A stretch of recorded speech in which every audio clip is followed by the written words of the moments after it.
Are you wondering what core wool is? If so, then you're on the right video, because today I'm going to share with you what core wool is and more.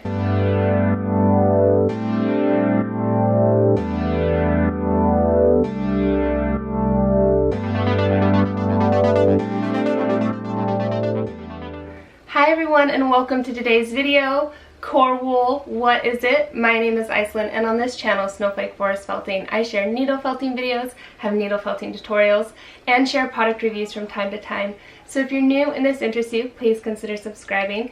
And if you want to know more about anything you see here on this channel, be sure and check the links down in the description below this video or leave a comment. I'd love to connect with you there. So let's talk about core wool. This is the wool that you use at the core of your projects. You hear me reference it in my videos as core wool or bone colored wool. And this is usually the color that this wool comes in. You will be able to find it online. I think Safrina Fiber Arts offers it in colors as well, and in bulk amounts too. So the deal with this is it's less money than colored wool. It's not a huge amount difference, but you'll notice you'll use up a lot more of your colored wool on the inside of your projects, whereas you can save that for the surface wool if you start with a core wool.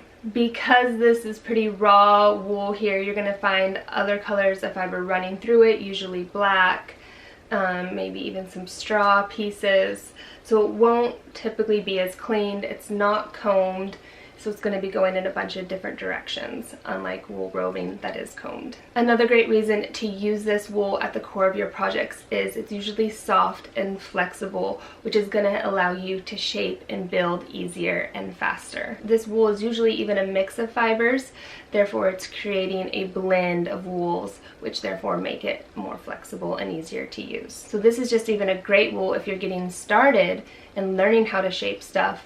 A core wool might be much better to work with than acrylic fiber type wool, or a wool that's a lot coarser and is not going to felt as quickly and easily. This wool also works great if you're making some jumbo sized dryer balls, or even just for dryer balls. If you're looking to learn how to make dryer balls, I have that video tutorial. I'll link it down below for you as well. Those are a great eco-friendly thing to have in your home if you don't have them yet. And making them is super fun, and I even offer them in my Etsy shop. But back to the wool. Use this core wool to start your project and build up. Some people will use it as an outside layer. I like it for a natural mushroom color, especially on the undersides when I'm creating them.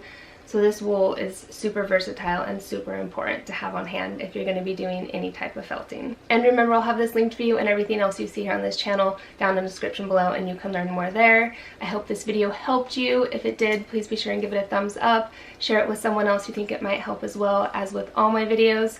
And if there's something you'd like to see me make next, drop it down in the comments below. I might just felt it. Thank you so much for watching. As always, happy felting. Bye!